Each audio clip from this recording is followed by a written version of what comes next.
Bodybuilding is not just a sport.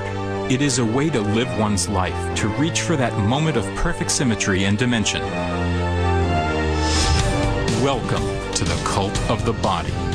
Bodybuilding is a tremendous thing when you realize that you have a hand, you have the power to create your body the way you want it. Today on stage, you have to be as big as you can be, as muscular as you can be, as ripped you can be, and as freaky as you can be. I think that we are a little bit obsessed. Bodybuilding is not body destruction. If anyone thinks that there's no drugs in all sports, they're living in a vacuum. I am 100% drug-free. Bodybuilding gives you power, gives you energy. I really respect these guys that go out there and do it naturally because they've really got to pay attention to their diet and their supplements. And I'll pick poses that are going to make me look bigger than I really am. Because that's what this sport is all about. It's a sport of illusions. I don't want to sound cocky or anything, but I'm going to go out there expecting to win.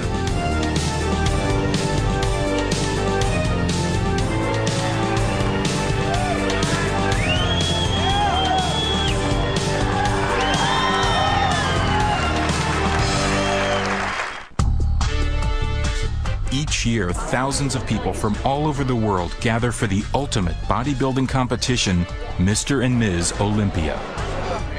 The Olympia Expo hawks fitness products, and celebrity bodybuilders are on hand to inspire hungry fans.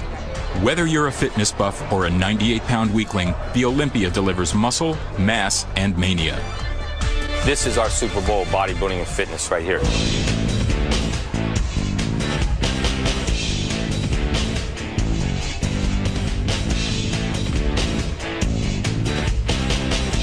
You have to have strong willpower, you have to have strong determination, and you must love what you're doing more than almost anything in the world.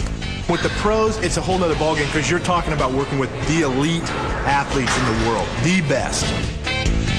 The guys you see at the Olympia are the top 13 or 14 elite athletes in the sport. And when you qualify for the Olympia, you enter the elite group. You have to feel great, and you have to let everybody see that you know you feel great and that you are great. Backstage at the Olympia, athletes pump blood into their muscles, tan and oil their bodies, all in preparation to show off the quality and size of their physiques. Tanning is really one of the things that they're judged on. You got to understand they have to be really exaggerated tanning. You know, it's not just a normal tan like you and I have. It has to be really, really dark. It makes them glisten, and it really just highlights and defines their physique, so you can just see their definition. I'm the last person they see before they go up on stage, so it's very important that I make them look their best. They're presenting that total package, therefore I must make sure every body part is completely in view. If there's too much oil in one spot and not enough on another, it's going to take away from their symmetry. It could do nothing but mess up their body, so all that time, effort, money that they put into their contest could be completely axed. A panel of IFBB judges await the start of competition. We judge them for their muscularity, for the symmetry, and their proportions and definition. There are 7 compulsory poses highlighting arms, legs, abdominals, and back. Each competitor tries to emphasize their strengths and hide their weaknesses. Size in itself won't make you win. The quality of the muscle itself won't make you win. It's a combination with symmetrical development. That's the key. Every part of your body has to be symmetrically developed to the other parts, and they all have to be at their top level. If somebody comes in with a huge, massive chest and massive biceps and shoulders, but they've got weak legs, they're gone. Symmetrical posing means you show the left and your right side of your body exactly the same way. Then we do a comparison where we put 2 or 3 fellows together. That's really where you can really get down to the nitty-gritty. Because everybody looks good by herself. At this level, these guys are all champions. So when you see them by themselves, you're going to say, wow, this guy's great, this guy. You put them together next to each other, and that's where you decide who's first, who's second, who's third. What goes on in the pose down, it's a culmination of all 3 rounds, and it's the athletes trying to outdo one another. So if one guy does a pose, the other guy's saying, look, I can do it better, and he's trying to prove to the judges, I'm better than this guy. The pose down is where the bodybuilder's charisma and confidence shines through. It is a free-for-all, and the audience loves it.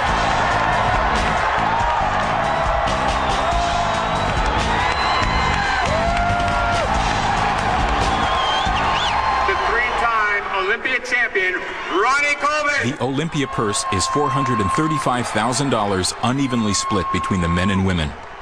Top prize is $30,000 for the women, split between 2 weight classes. $110,000 for the men, winner takes all. Prize money aside, to win the Olympia is the brass ring that promises product endorsements, guest posings, and supplement support. It really takes discipline to make it to the top in anything, and especially bodybuilding, because it's not like the training takes all day, but you're involved with your body all day. Bodybuilding is made up of 3 stages.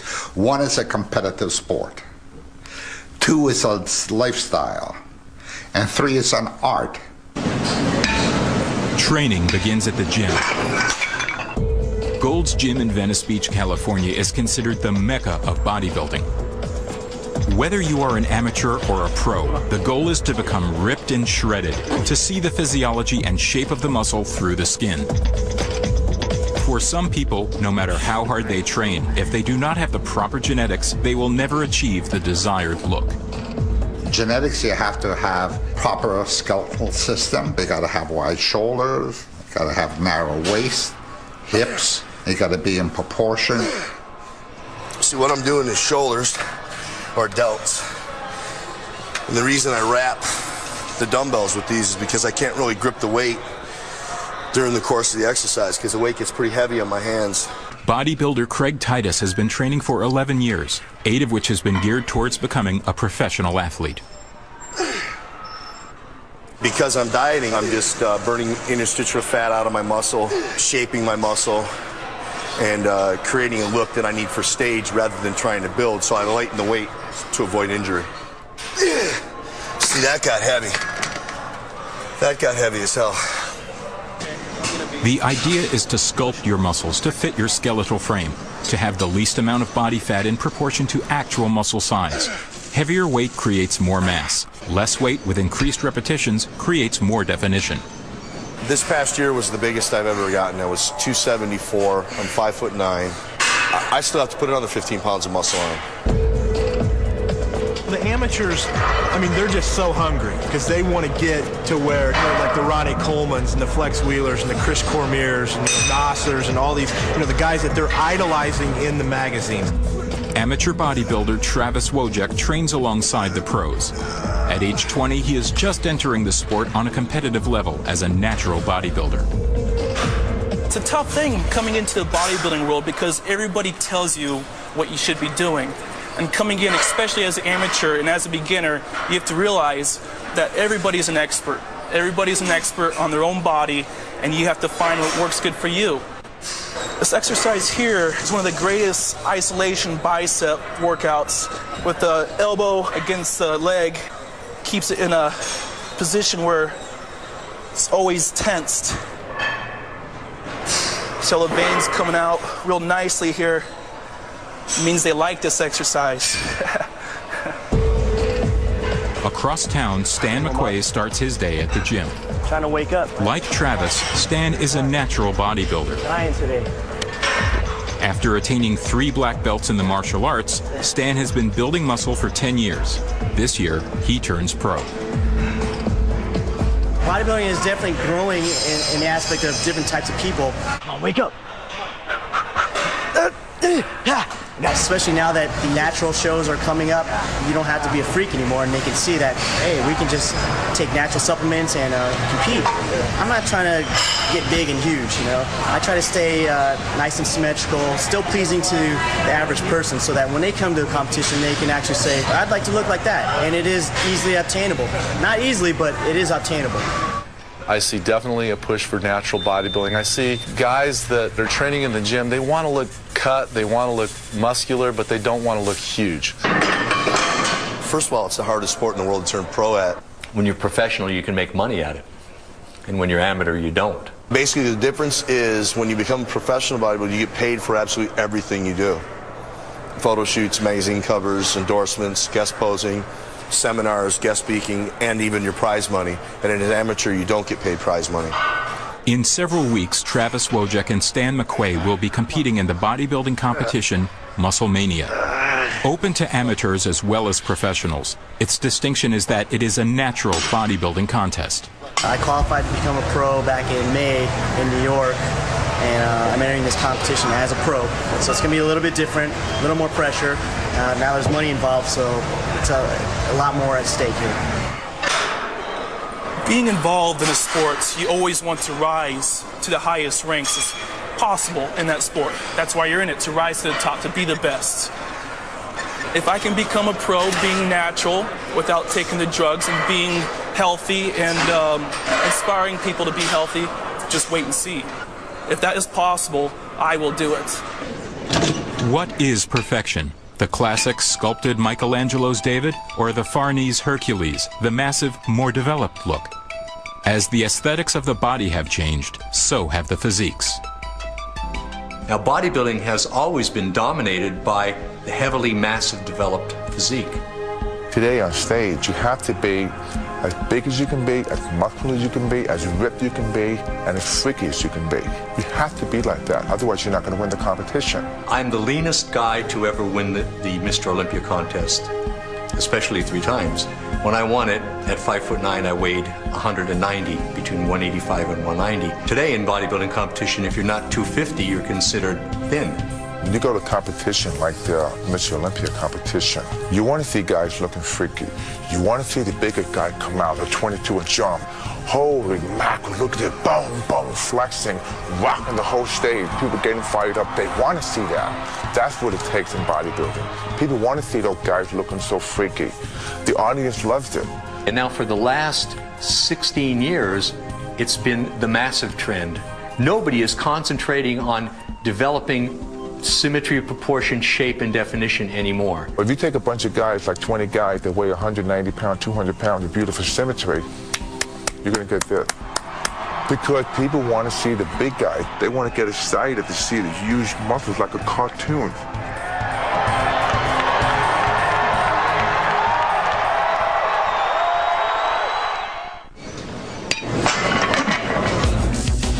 Just as the physiques of the body have changed, so has the science of lifting weights. Early on, weightlifters and fitness enthusiasts utilized free weights, commonly called barbells and dumbbells. Machines were developed to replicate weightlifting exercises. They enable people to lift weight with more control and safety. A machine can isolate an individual muscle more completely through a full range of motion. With a free weight, there is room for error because of imperfect form, which can lead to injury. I got a lot of machines because I went through shoulder surgery, which was right after my last Mr. Olympia contest. I couldn't do certain exercises. And so with the machines, I can do them. See, actually, even this lightweight is feeling pretty good. Over time, as technology became more sophisticated, the design of the machines became more muscle-specific. Today, there is no one standard as to what works better to build muscularity, which is why bodybuilders use machines in combination with free weights. Bodybuilding has an interesting history. Start of bodybuilding began in the 1890s with Eugene Sandow, who, by the way, is the model for the Mr. Olympia trophy. He was one of the forerunners of developing the perfect body. He was more an all-around acrobat, strongman, and performing feats of strength. Next was Steve Reeves in the 50s. And Reeves, in my opinion, was the most proportionate, good-looking bodybuilder of all time. He really had it all. I used to read comic books, like the Incredible Hulk comic books. And then one day I discovered a muscle magazine, Muscle Power, and Dave Draper was on the cover. And I realized that bodybuilders did exist. So then I took it home and I learned about, you know, Mr. America, Mr. Universe, and then I got bitten by the iron bug. I started working out when I was 13. The old Charles Atlas thing, I wanted to get muscles. I was skinny, young, I wanted to attract some girls, and I started lifting weights. When I was a kid, I saw the Hercules movie with Steve Reeves. But when I saw that film when I was about 10 years old, I wanted to come home and lift weights. I wanted to look like Steve Reeves. We all need heroes. That's why I'm trying to build heroes, and Arnold, I knew, could be one of them.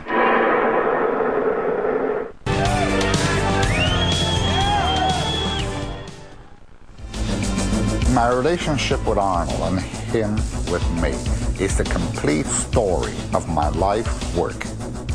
I saw pictures of him in Europe. He was strong looking and he was big and bulky. And we were running the Mr. Universe contest in Florida, and I invited him to come. And actually, he came and participated in the event. He took second next to Frank Zane. And when I saw him on stage and met him, I knew that the man had an iron will, iron determination, wanted to learn badly, and I knew he loved the sport. 1968 for the Mr. Universe, when I beat Arnold, I guess that was when I made my mark in bodybuilding. And Arnold, he had just come to America. He was still very young. I think he was only about 21 years old. Couldn't speak much English and was what we call in bodybuilding smooth. He didn't have much definition. I think I was with him for a week after the show. I showed him how to pose, how to control his muscles, and so forth, and he really greatly improved, because he had a lot of muscularity, but he didn't know how to show it. And I said, Arnold, would you want to go to California? If I can send you to the old original Gold Gym, where a lot of our champions were training, you would be among them all, and you would be able to pick up a lot of their training methods and ideas and so forth. And he said yes. But Joe Weider told me, he says, he thought that Arnold would be the greatest bodybuilder of all time and for a long time. He dominated the sport for many years. Arnold did lots for bodybuilding. I'm looking to build a classical looking body such as the bodybuilders back in the golden era of bodybuilding, back in the 70s, back when Arnold ruled, and of course he still does. His presence is always around. Here in the gym, Gold's Venice, touching the same weights that he has touched, sends a bolt of electricity through your body. I pay $535 for this 350 square foot room, 2 blocks away from the beach, 10 minutes away from Gold's Gym Venice. I get so happy to eat my food. This is my second meal of the day. Already had my rice. This is my chicken. I wake up in the morning. I plop down from the skyrise, grab my burner, and I walk on over into the bathroom, plug it in, turn it on, come over here. I boil my eggs.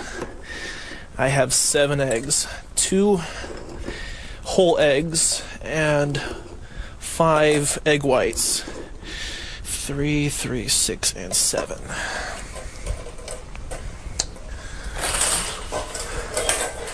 Fill up water, put it on the hot burner, and when I hear it boiling and I'm in the shower, I will reach out and turn it off. Like my fireplace. I actually put these pictures together. If someone did not believe that I was natural, they can look at my development as I progressed. There's all my homies at San Diego State. There's me right there. It's my freshman year. I wanted to be a football player, and I loved wrestling as well. The only thing that stopped me was my knees, my injuries, so the only thing that stopped me was myself. I am absolutely living my dream right now. One day, I'm going to wake up and my dream is going to be a reality. The reason why I got into bodybuilding is it's a long story. It's a little different than most people. When I was growing up in high school, I was hanging around with the wrong type of guys, hanging around a lot of gang members. I wasn't really deeply into claiming territory, but you know, when we went out, if we had to throw down or fight with another crew, we did. I grew up, I was a skinny kid. I was very insecure. You'd never see me walking around with shorts or a tank top on, so I wanted to get in the gym and pump up as much as I could. It took a while before I started seeing some improvements, but once you start seeing the little bulges coming out, it just makes you really excited and you just want to keep at it. A lot of my buddies I was actually hanging out with, they were in here also, so it was kind of like a hangout for us. But as I got more into it, a lot of my friends, they weren't interested, so they started leaving, but I just got hooked on it. I had genetics, for bodybuilding, so I kind of steered away from the gangbanging and got more involved in the sport. This guy's got a great physique right here. Definitely. He's got a lot going for him. Just keep working out. Every year I do a little guest appearance at a high school in East LA. They have a little bodybuilding club, and what I'll do is I'll come in, I'll do a guest appearance, and I'll do a little spiel about what I did and what I went through. All right, let's do this. Have fun, man.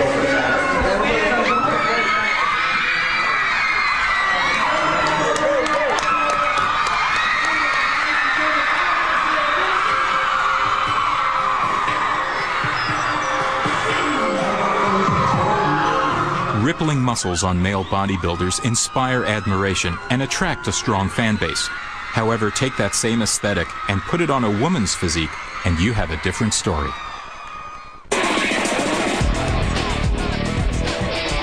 The world of women's bodybuilding has always been controversial. From the decrease in size of the purse to the increase of the size of the women's physiques, it is a sport that is in transition. The physique of the pro females have changed so much. You would look at a contest that I was in and look at a contest, 2 years ago, and you'd say, this isn't even the same sport. A perfect description is when people find out I'm ex-Miss Olympia, 6-time Miss Olympia, and they go, oh, but you don't look like one of those bodybuilders that I see on TV. Corey Everson did probably the most to keep women's bodybuilding popular because she was such a total package. She was good looking, she had a great body, and she was charismatic.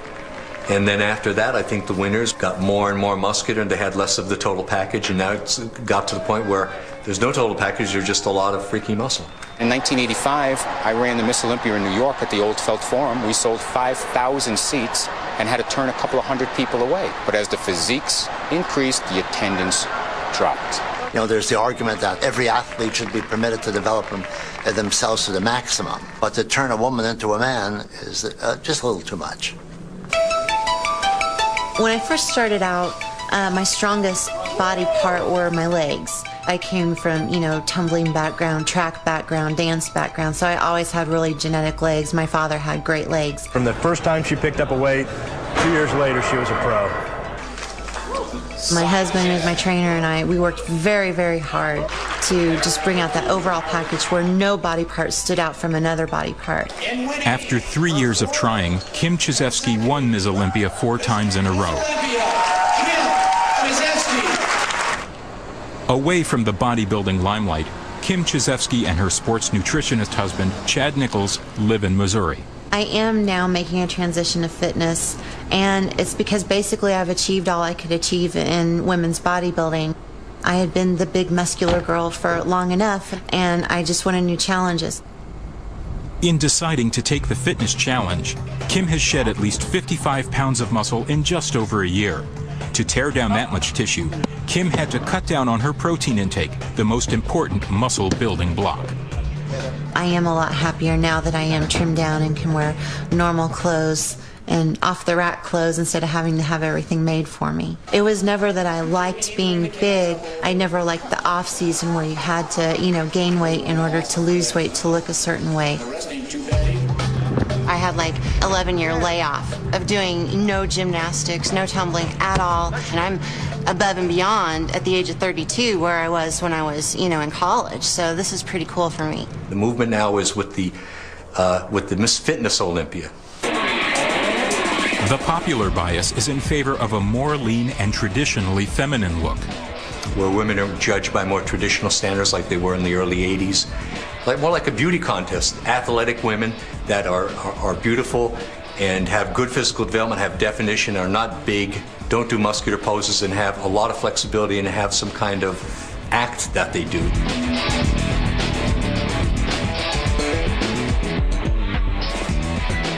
The prize money is up in the Miss Fitness Olympia compared to the Miss Olympia. That is what's marketable, and it seems to be what draws people in and what they want. I think there's a turnaround coming, and I think this last year was the year that's going to make this turnaround happen. I think the judges and the public and the Weider magazines, I think everybody is saying enough is enough. We are going back to what we had 10 years ago. Come on, Lisa. It's funny, looking back on it now and getting that big, is like I wasn't looking in the mirror at myself, so I couldn't really see how big I was getting. But now looking back and I compare and I'll be like, Lord, I was huge. Professional bodybuilder Lisa Lewis has been referred to as an Amazon.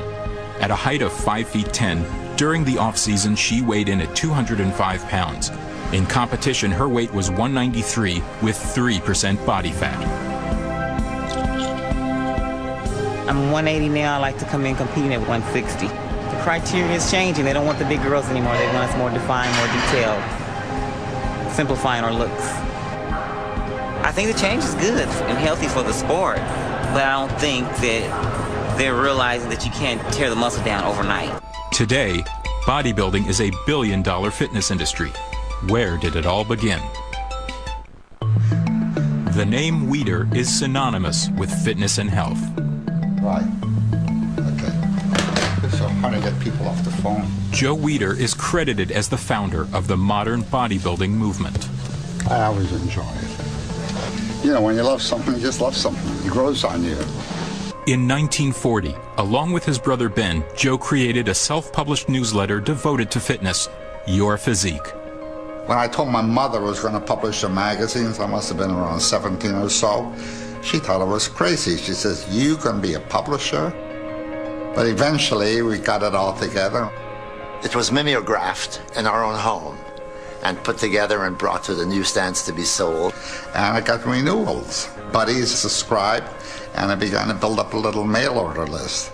And then we started to manufacture barbells and chest expanders and benches. So when I began to sell the barbells, I was making profit. So I took the profit from my magazines and the barbells, pooled it together, and published better and better magazines. Today it's called Muscle and Fitness. From humble beginnings in Montreal, Canada, their grassroots enterprise has mushroomed into a multi-million-dollar empire that provides fitness-related products to over 60 countries throughout the world. This is a billion-dollar industry. Most people don't really understand that. Today, the nutrition and supplement industry is thriving. Inspired by bodybuilders, the fitness craze has taken the public by storm. From protein powders to fat burners, vitamins and amino acids, the science of nutrition has become as important as the workout itself. When you get involved in bodybuilding, you want to compete, you learn so much about your body, about every muscle, food, calories, everything.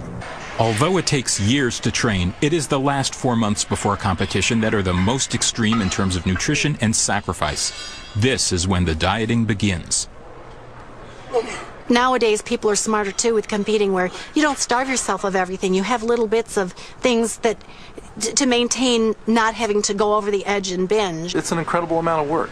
And they have to get obsessed with themselves in order to do that. They are the masterpiece, so they have to be obsessed with themselves. Everything the bodybuilder ingests is taken into consideration for gaining muscle or losing fat. I'm going to go buy my food for the week since I'm preparing for the Muscle Mania. Got to eat. The off season is basically trying to gain as much weight to get as big as you possibly can. So then when you start your pre-contest diet, basically you're dwindling down, trying to save as much muscle, but at the same time you're trying to take off as much fat as you possibly can. Right now I'm looking for some steak. I like to take in some beef about 3 days a week to keep my calories high. I look for stuff that's really lean and inexpensive, of course. I usually go through about anywhere from 8 to 10 breasts a day. Broccoli, 3 pounds of broccoli. I go through this in about 3 to 4 days. I'm eating anywhere between 10 to 20 eggs per day. That's egg whites without the yolk. These guys pack on incredible amounts of muscle, and a lot of that is attributed to high-protein diet. Bodybuilders can eat in excess of 400 to 500 grams of protein daily. That is 6 times the normal intake. On top of that, to burn fat, they increase their metabolism by eating 6 to 8 meals a day. When you train, you're breaking down the muscle, and your body will strip amino acids from the muscle. So you've got to take a certain amount of protein to kind of counterbalance that. The hope is that you're taking enough protein in as you break down the muscle, that now the muscle is going to rebuild itself bigger. And so everybody that's coming in here day after day after day is breaking down muscle, trying to rebuild it so it's bigger and bigger. When I walk on stage, I will be polished and professional, and my physique will be absolutely complete because of my conditioning. I make sure that I'm absolutely as low in body fat as I can be before I walk on stage. Anybody can come in and train and lift weights and put on a lot of muscle. But when it comes to bodybuilding and showing what you've done that whole year, if you didn't get your diet down or your nutrition isn't perfect, whatever you've done will never show on stage because of the diet isn't right on the money. The diet is very expensive. Eating chicken and beef every day, it adds up. And if you don't have sponsors, it's very hard. Food alone is probably in the area of $600 to $800 a month. On top of that, all of your supplements, protein powders, your meal replacements, it's going to run you probably somewhere around $300 to $400 a month on top of all of your grocery bills. So it's not a cheap sport for sure. Supplements are very important to bodybuilding. Whether you're a professional bodybuilder or an amateur just starting out, A lot of the proteins and the nutritional products that are sold in bodybuilding stores, I mean, they're there for a reason, because they can actually supplement your diet cheaper and more effectively a lot of times than a meal can. When you work out day after day, there are 3 basic supplements that are the foundation of building muscle: protein, glutamine, and creatine. For instance, many of the protein powders contain 20 or 30 grams of protein per serving. Well, your typical chicken breast has between 20 and 25 grams of protein. An egg white only has 3 grams of protein. You have to eat 10 egg whites to get 30 grams of protein. Glutamine acts as a great muscle cell volumizer, and once again, I would definitely recommend it for people wanting to gain or lose. It also acts as a cell detoxifier. Creatine is a tried and proven nutrient that definitely enhances size at the cellular level, meaning it actually pulls fluid into the muscle cell, which is very similar to a steroid, but this is very natural and very safe. Just as important as nutrition and supplements, water plays a huge part in how a bodybuilder can manipulate his training to achieve that ripped and cut look. So your muscle's 70% water, and people forget this while they're training. So we're constantly drinking water. At least I am, anyway. Pre-contest, I usually try to get in about 1.5 gallons to 2 gallons a day of just water. More water in means more water out. It's the best natural diuretic there is. Water is a huge part. You can be very, very lean, between 3 and 5% body fat, but if you've got a little tiny bit of fluid in the subcutaneous layer of your skin, all of a sudden it has like a blur to the muscle. The less water you have in your system and the less fat you have on your body, you'll show more muscular definition. And there's another part to it too. It's called vascularity, where the blood vessel network in parts of the body stands out as well. The goal for most bodybuilders is, like you see, like in the gyms, the anatomy chart, wanting to achieve that paper-thin look so you can see every individual striation of muscle. Basically, striations are when you flex, you can see all the muscle fibers. I would say the last 24, 48 hours up until the show isn't the most healthy part of it, but it's a very short period of time. You go to extremes in preparing for competition, like water depletion and extreme low carbohydrate diets and getting very dehydrated. You're going to feel bad. A lot of guys will go 18 to 20 hours with no water whatsoever. What usually ends up happening is they're just drinking so much water, and then when they stop it, they just stop it. If you think you're in the worst shape of your life on stage, what's everybody else going to think? You have to feel good. You have to feel good about yourself, and you have to feel energy. The physical sacrifices that athletes choose to endure can eventually cause permanent damage to their internal organs. Why take the risk? But some bodybuilders take it too far. Because everyone wants to win. Everybody's looking for that little edge.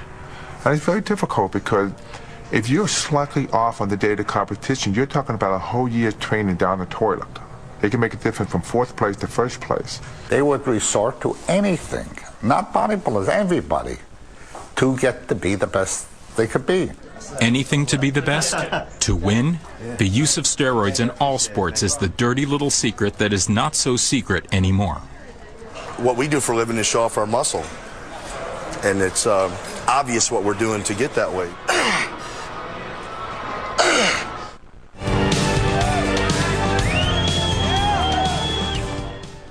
Muscle Mania World Championships, only the best are here.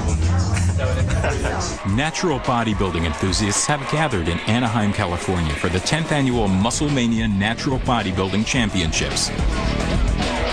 It is the largest drug-tested competition in the world. The pro division is very tough. Everyone in here is top quality. It's a huge competition. There's over 200 competitors. It's the most I've ever been in. You know, the sport is definitely growing. As far as natural bodybuilding, it's growing big time. Natural bodybuilding is actually, I don't want to say harder because I'll get a lot of pro bodybuilders upset with me, but it's not easy. I really respect these guys that go out there and do it naturally because they've really got to pay attention to their diet and their supplements. Here with the Muscle Mania, we have an unbelievable caliber of contestants. I'm just here to have fun. My goal is to be an inspirational bodybuilder. Show others you don't need drugs to be a great bodybuilder. It's just motivating people. Steroid use and bodybuilding, they're always going to go hand in hand. Basically, the breakdown is there's the non-tested shows and there's the tested shows. non-tested shows. They supposedly do random testing on competitors. The IFBB does random steroid testing throughout the year, so at any point in time, you know, an athlete's name can be drawn, and you've got to report. You've got literally a day to report to a doctor and take a drug test. And you just give them your name and wait line. All right, got a cup waiting for me. A name on it. Cool. And in the drug tested shows, they don't have random. It's the top 5 guys get tested automatically. So if you fail, you're out. No questions asked. Where's number 149? Is he in there right now? That's me. Is that you? I'm going next. Okay. So where goes? And 151's in there. For the Musclemania, I am in charge of drug testing. What happens is every competitor that goes on stage for the finals, they're asked to urinate in a cup, and the cup is labeled. We have nurse practitioners on hand to make sure that everything, the person that goes in is the person coming out. They seal them, and they get sent off to a laboratory in San Diego. I think it's great. Yeah. I think it's good. It's fair. Keeps everybody honest. Yeah. But there's some clever people who know how to beat these things. But it's better than not doing anything at all, so I think it's good. If somebody wants to compete naturally, I don't think we have a problem with that. No, not at all. The same way, but we don't, you know, if they're going to, you know, we don't put them down for being natural. I don't want to be put down for not being natural. But they do. But they do. They do. But they Exactly. do, yeah. To me, I'd rather just stay natural in the long run. You know, if you live to be 50, so I won't have to worry about having problems due to steroids. Anabolic steroids, human growth hormones, insulin.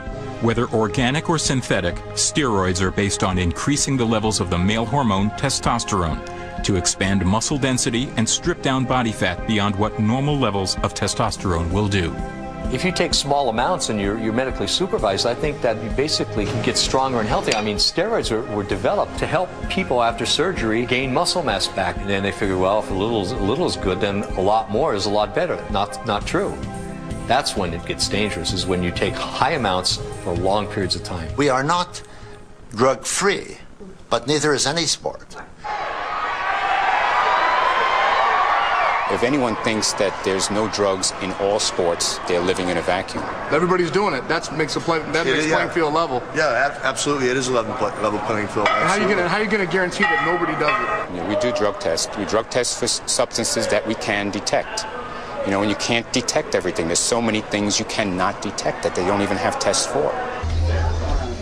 Any steroid or diuretic is not acceptable, and if for some reason that comes up when the urinalysis is done, the finalist does get boosted out of their position. Thank you. Everybody is using it. It's unfortunate, lady, and I'm the most unhappiest person. I wanted people to live a good, healthy life.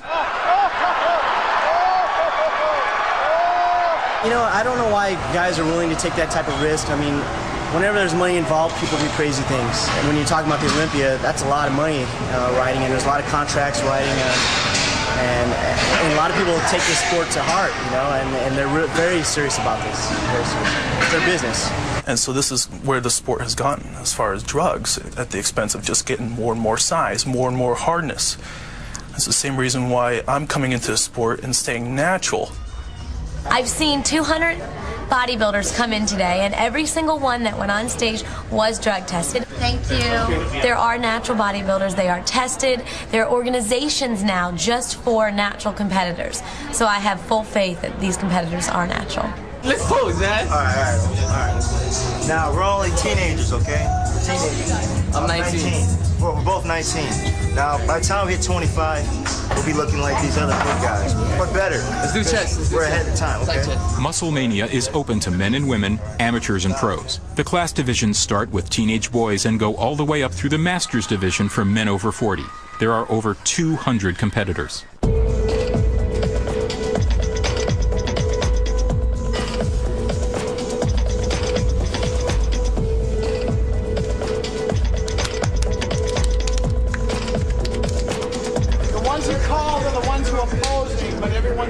The camaraderie here is really good. Everyone helps each other. That's what's great about it. We're all friends. I don't want to sound cocky or anything, but, you know, at the same time, you got to be confident as well. So, I mean, I'm going to go out there expecting a win. This weekend, Stan and Travis are competing in their respective classes, professional and amateur junior division. As a pro, Stan has the possibility of walking away with $10,000 in cash and prizes, while Travis, as an amateur, has the glory of the title, which gets him one step closer to turning professional.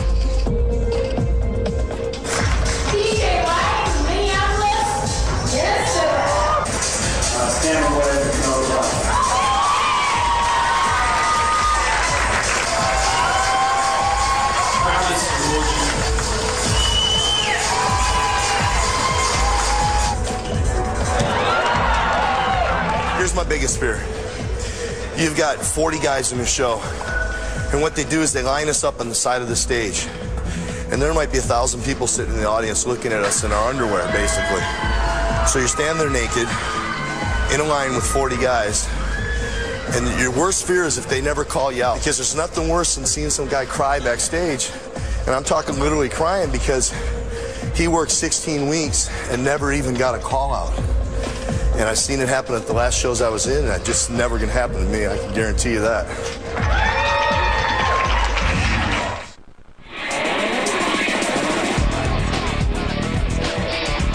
At Musclemania, 200 competitors are narrowed down to the top 5 in all 14 divisions.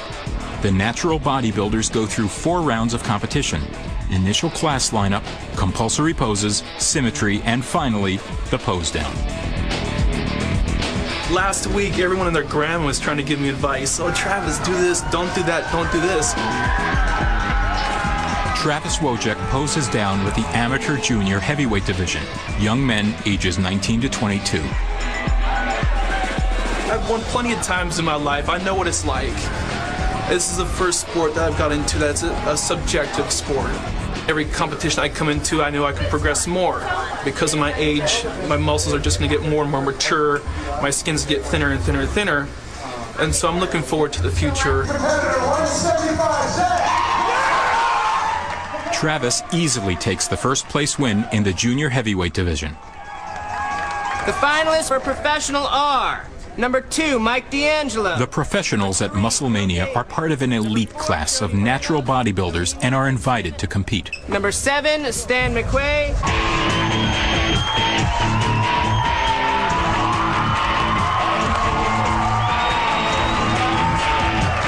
This is the hardest, most grueling thing when you're on stage. People don't realize how hard it is. I mean, to me, it is the hardest thing of all. I mean, coming in here and lifting the weights is easy. Doing the dieting is fairly hard. But when it comes time to get on stage and flex and blow all the air out for a good 15 minutes, oh, that's a workout.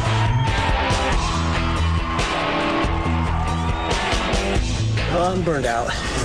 I'm tired. I'm hungry. I'm hungry for a win. After narrowing down the top 5 to the final 2, the possibility of Stan McQuay winning is 50-50.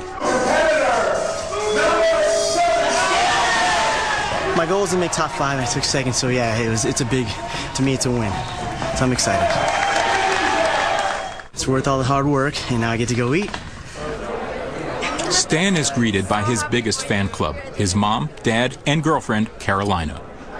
It's over, honey. I know, it's over. We get to eat now. We get to eat. Most bodybuilders, the first day after their first contest, they pig out and they eat everything in sight. And I did it. I ordered a 20-ounce porterhouse steak. Here you go. 20-ounce porterhouse. I'm ready. You're a lucky man. We don't eat like this all the time, but every once in a while. When the competition is over, the crowds have all gone home and the diet has been broken. It is just a matter of days before the bodybuilder heads back into the gym to begin the cycle all over again. I really don't know as far as what direction I'm going. You know, I'm still new to the sport. I'm here to make some money just like everyone else. I get to travel around the world and help promote the sport of natural bodybuilding. Bodybuilding is opening people's eyes to what's possible for the body. It sets you up for a training experience the rest of your life. It is a world-accepted, a world-recognized sport activity. Bodybuilding has completely changed American culture. More gyms are open, more people are training, men, women. My dream was to come to California and be a world champion bodybuilder. That's what I wanted more than anything. That's where I'm sitting right now. Bodybuilding is about the process and the technique to take your body and mold it into perfection. Regardless of whether you consider bodybuilding a sport, a lifestyle, or an art form, The bottom line is that to be a bodybuilder, you must have discipline, focus, and an utter belief in yourself.